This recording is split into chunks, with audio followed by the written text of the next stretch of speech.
बिस्मिल्लाहिर्रहमानिर्रहीम। नाज़रीन अस्सलाम वालेकुम, मैं हूँ इमरान वसीम। नाज़रीन, तीन बड़ी अहम ख़बरें। सबसे पहले तो साबिक़ वज़ीर आज़म इमरान ख़ान और पाकिस्तान तहरीक-ए-इंसाफ़ के लिए बड़ी ख़बर है, और ख़बर नाज़रीन ये है कि एस्टेब्लिशमेंट की तरफ से साबिक़ कप्तान को एक अहम पैगाम दिया गया है। वो पैगाम क्या है? चेयरमैन PTI इमरान ख़ान की फ़रमाइश क्या थी, मुतालबा क्या था, और उस फरमाइश के ऊपर, उन मुतालबात के ऊपर कंट्रोल टावर से क्या पैगाम इमरान खान साहब के लिए आया है। एक तो इस बड़ी ख़बर की तफसीलात आपके साथ हम शेयर करेंगे, और फिर अगले 48 घंटों में क्या होने वाला है, अगले 48 घंटे क्यों अहम करार दिए जा रहे हैं, इन 2 दिनों में, आइंदा आने वाले दिनों में क्या बड़ा ऐलान हो सकता है, क्या बड़ा होने जा रहा है, इसकी तफसीलात भी आपके साथ हम शेयर करेंगे। लेकिन नाज़रीन, गुफ्तगू का आगाज़ करेंगे अपनी तीसरी ख़बर से कि इंतखाबात कब होंगे। इंतखाबात के हवाले से बहुत ज़्यादा चहमगोइयाँ की जा रही हैं कि जैसे पंजाब का इलेक्शन नहीं हुआ, KPK का इलेक्शन नहीं हुआ, दोनों सूबों में निगरान हुकूमतें मौजूद हैं, निगरान सेटअप मौजूद है, तो क्या इन हालात में कौमी असम्बली जो कि अगस्त में अपनी मुद्दत मियाद पूरी होने जा रही है, कौमी असम्बली की आइनी जो मियाद है वो मुकम्मल होने जा रही है, क्या कौमी असम्बली का इलेक्शन होगा? कब होगा? अक्टूबर में होगा, नवंबर में होगा, अगले साल मार्च अप्रैल में होगा? क्योंकि यहाँ पे तो ये भी बातें हो रही थी कि हो सकता है इलेक्शन जो है वो 2023 की बजाय, 2024 के बजाय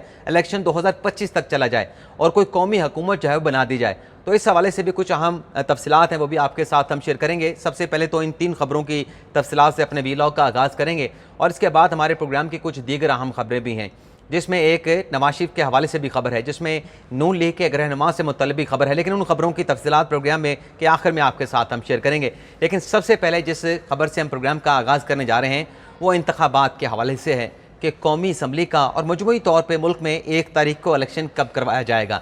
तो नाज़रीन, KP और पंजाब में आप जानते हैं कि निगरान हुकूमतें हैं, और जनवरी में खान साहब ने दोनों सूबों में जो हुकूमतें थी उन्हें तहलील कर दिया था, और खान साहब अपनी कैलकुलेशन ये करके बैठे थे कि 90 दिन के अंदर वो अपना इलेक्शन कराने में दोनों सूबों में कामयाब हो जाएंगे। लेकिन खान साहब की कैलकुलेशन जो है वो उस तरीके से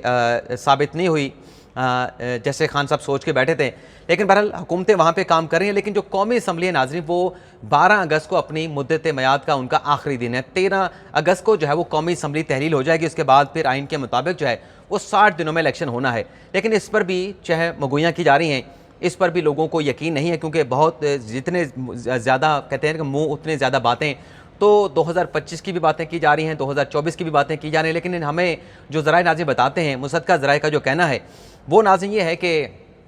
जो मौजूदा जो कौमी असम्बली है ये अपनी मुद्दत मियाद से 1 हफ़्ता पहले जो है वो तहलील कर दी जाएगी।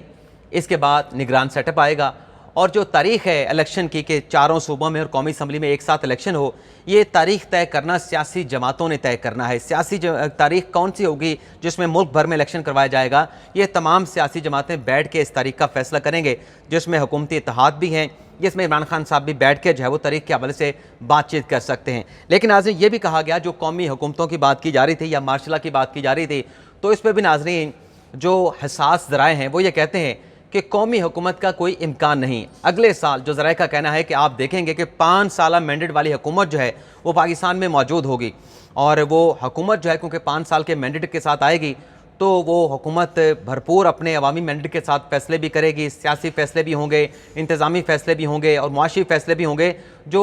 जिससे पाकिस्तान आगे तरफ बढ़ेगा। और नाज़रीन, हसास ज़रा ये भी बताते हैं कि जो कौमी हुकूमत के इम्कान का जो है वो इज़हार किया जाता है, इम्कान का इज़हार किया जाता है, तो कौमी हुकूमत तो पहले भी मौजूद है, क्योंकि वो ये कहते हैं कि देखें इस वक्त तमाम तकरीबन सियासी जमातें, जिसमें पाकिस्तान तहरीक-ए-इंसाफ को निकाल के तमाम सियासी जमातें अगर मरकज़ में मौजूद हैं, तो ये भी कौमी हुकूमत है। इससे हट के और कौमी हुकूमत क्या हो सकती है जो कि आइन के दायरे के अंदर है, आइन के डोमेन के अंदर है, और इलेक्शन में अगर तमाम सियासी जमातें जीती हैं, जो जिसका मैंडेट होगा, जितनी वो कामयाबी हासिल करेंगे, अगर मिल बैठ के वो सियासी जमातें हुकूमतें बनाती हैं, तो इस तरीके से भी कौमी हुकूमत बन सकती है। लेकिन टेक्नोक्रेट के ऊपर कोई पर मुश्तमिल कोई कौमी हुकूमत, इसका किसी किस्म की कोई गुंजाइश मौजूद नहीं। बल्कि माशरा के हवाले से भी जो चहमगोइयाँ की जाती हैं, उस बारे में भी ज़राए का यह कहना है कि माशरा का कोई इम्कान नहीं। जो जमहूरियत की गाड़ी है वो अपना जमहूरियत के मोटरवे के ऊपर चल रही है, इससे किसी तरीके से भी जो है उस मोटरवे से उतरने नहीं दिया जाएगा। अब अगले 48 घंटों में क्या होना है नाज़रीन, उसकी डिटेल में आने से पहले इस्टेब्लिशमेंट ने क्या पैगाम दिया है साबिक वज़ीर इमरान खान को, और बार बार इमरान खान साहब जो हैं किस ख्वाहिश का और किस मुतालबात का इजहार कर रहे थे। नाज़रीन, जब से खान साहब की हुकूमत गई है, पहले तो खान साहब जो है वो साबिक आर्मी चीफ के साथ मुलाकात के लिए जो है वो बेचैन रहे। साबिक army chief general Qamar Javed Bajwa के साथ इमरान खान साहब की 2 मुलाकातें भी हुई। पहले तो खान साहब उन मुलाकातों का एतराफ़ नहीं करते थे, लेकिन जनरल बाजवा साहब जब रिटायर्ड हो गए तो फिर खान साहब ने उन मुलाकातों का एतराफ़ कर लिया। ना सिर्फ खान साहब ने जनरल बाजवा के साथ मुलाकातों का एतराफ़ किया, जिसमें खान साहब ये मुतालबा करते रहे कि मौजूदा जो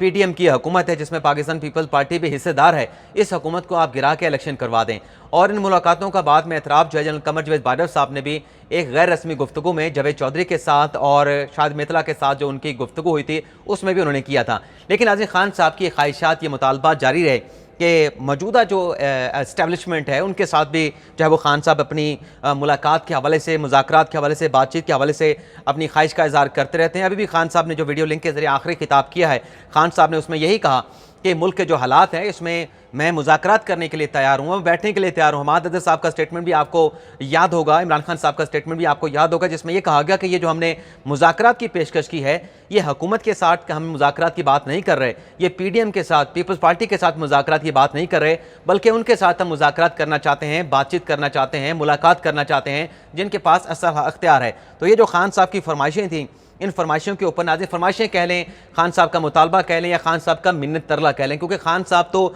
जब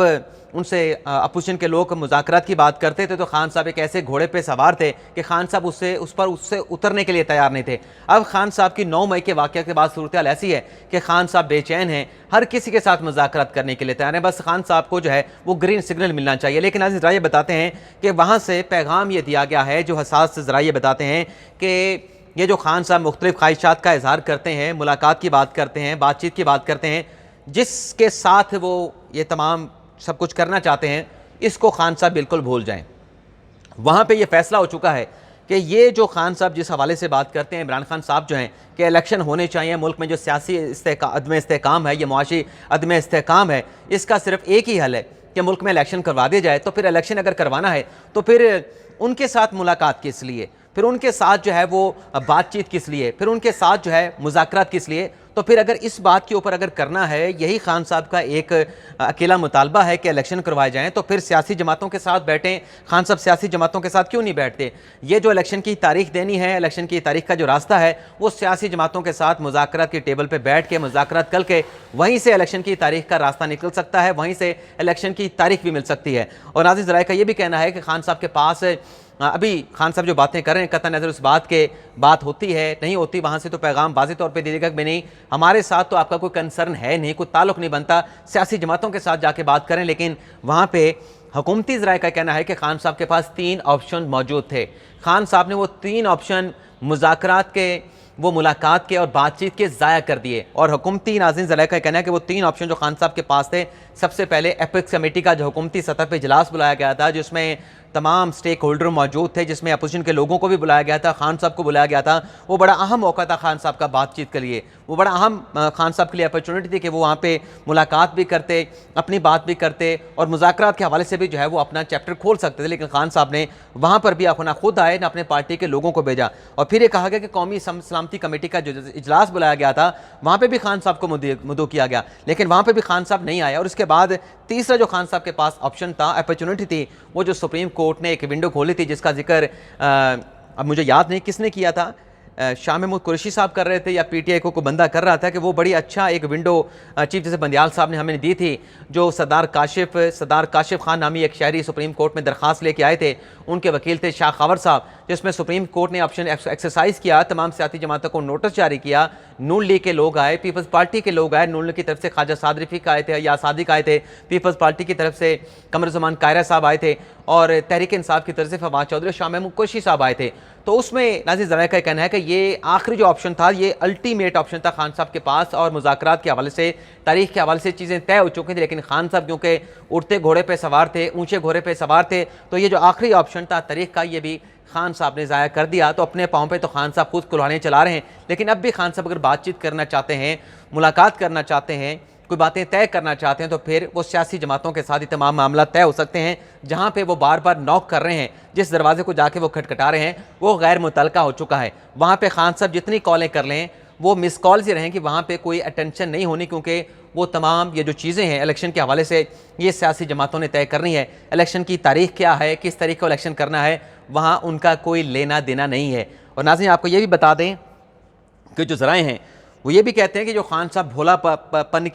भोला बनने की कोशिश करते हैं, भोलापन का इजहार करते हैं, तो जिनको ये दिखाने की खान साहब कोशिश कर रहे होते हैं और वो जिनको दिखा रहे होते हैं वो जिस मनसब पे मौजूद हैं उस मनसब पर आने से पहले वो 3 बड़े ओहदों पे रह चुके हैं। यानी इस बड़े ओहदे पे आने से पहले, उससे पहले भी वो 3 जो कि उस कैटेगरी से तो नीचे थे, 3 ओहदों पे रह चुके हैं। तो जो खान साहब अपनी मुख्तलिफ तकरीरों में बात करते हैं, खिताबात में बात करते हैं कि मगरब को मैं सबसे ज़्यादा जानता हूँ, बरतानिया को मैं सबसे ज़्यादा जानता हूँ, पाकिस्तान की सियासत को सबसे ज़्यादा जानता हूँ, इवन कि अफगानिस्तान को खान साहब कहते हैं मैं सबसे ज़्यादा जानता हूँ। तो ज़रा का ये कहना है ये जो खान साहब भोला बनने की कोशिश करते हैं ना कि इंतखाबात के हवाले से, सियासी मामलात के हवाले से हमने ये नहीं किया, 9 मई के वाक़या का पता नहीं, हमने तो कुछ भी नहीं किया, साजिश किसी और ने की थी। तो ज़रा का कहना है कि ये जितने भोले हैं उनको पता है कितने भोले हैं, क्योंकि वो जिन ओहदों पे माजी में रहे हैं 3 बड़े ओहदों पे, वहाँ पे ईची बीची का पता होता है कि कौन क्या कर रहा है। तो इसलिए खान साहब का जितना भी भोलापन है, लेकिन खान साहब अंदर से है क्या, कितने वो क्या कहते हैं ना, कि लफ्ज़ इस्तेमाल होता है गुन्हे,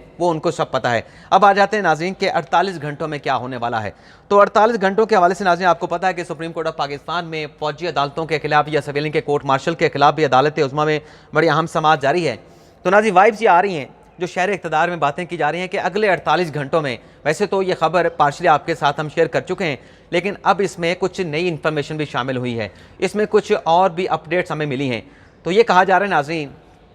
कि पीर या मंगल के रोज़ एक बड़ी प्रेस कॉन्फ्रेंस हो सकती है। वैसे तो ज़राए होने का इजहार कर रहे हैं, लेकिन हम फिर भी इम्कान के साथ आपको खबर दे रहे हैं कि पीर और मंगल को बड़ी प्रेस कॉन्फ्रेंस होने जा रही है। और उस प्रेस कॉन्फ्रेंस के हवाले से नाज़रीन आपको ये बता दें कि चंद रोज़ पहले इरफान सदीकी साहब, जो कि साबिक वज़ीर आज़म नवाज शरीफ के मामले खुसूसी भी रह चुके हैं, वो भी अपने कॉलम में इस प्रेस कॉन्फ्रेंस का इजहार कर चुके हैं कि बड़ी प्रेस कॉन्फ्रेंस होने वाली है। तो ये नाज़रीन बड़ी प्रेस कॉन्फ्रेंस है, इसमें कहा जा रहा है कि इस बात का ऐलान किया जाएगा कि 9 और 10 मई के जो ज़िम्मेदारान हैं, एक तो मैसेज बड़ा क्लियर है कि उनके साथ किसी किस्म की रियायत नहीं बरती जाएगी, और ये बार बार कहा जा रहा है। लेकिन कहा जा रहा है कि ये जो प्रेस कॉन्फ्रेंस होगी इसमें यह बताया जाएगा कि इंटरनल जो मामलात हैं उसमें अब तक क्या इक़दाम उठाए गए हैं, क्या फ़ैसले किए गए हैं, क्या स्टेप उठाए गए हैं और क्या स्क्रूटनी की गई है। मेरे ख्याल से अंडर द लाइन जो बातें हमने की हैं, पैगाम आपको पहुंच चुका है। यानी जो प्रेस कॉन्फ्रेंस होने जा रही है उसमें यह बताया जाएगा कि बाहर की चीज़ों तो बाहर की हद तक, अंदर हमने अब तक क्या किया है, क्या इक़दाम उठाए हैं, क्या फ़ैसले किए गए हैं, क्या होने वाला है, क्या किया जा चुका है। तो ये जो नाज़रीन प्रेस कॉन्फ्रेंस है इसके बारे में भी कहा जा रहा है कि ये किसी और को भी पैगाम होगा। तो ये था नाज़रीन हमारा वीलॉग। मेरे ख्याल से काफ़ी ख़बरें जो है वो क्लियर हो जाती हैं, क्योंकि जितना हमें बताया गया है उतना ही आपके साथ शेयर कर सकते हैं, उससे ज़्यादा नहीं शेयर कर सकते। हालांकि चीज़ें और भी हैं बताने की, लेकिन अगर हमें वहाँ से ज़राए ने कहा कि अब आप ये चीज़ भी बता सकते हैं तो वो भी आपके साथ शेयर कर देंगे। अब आ जाते हैं बाकी की 2 खबरें हैं। मिफ्ता इस्माइल साहब नाज़रीन साबिक़ वज़ीर ख़ज़ाना, उन्होंने अपना इस्तीफ़ा सेक्रेटरी नून लीग एहसन इकबाल साहब को भिजवा दिया है, और उसमें ना सिर्फ उन्होंने सिंध के सेक्रेटरी जनरल के ओहदे से रिज़ाइन कर दिया, बल्कि जो नून लीग की कमेटियों का वो हिस्सा थे उन कमेटियों से भी मिफ्ता इस्माइल साहब जो है वो रिज़ाइन कर गए हैं, मुस्तफ़ी हो गए हैं। इसके अलावा नाज़रीन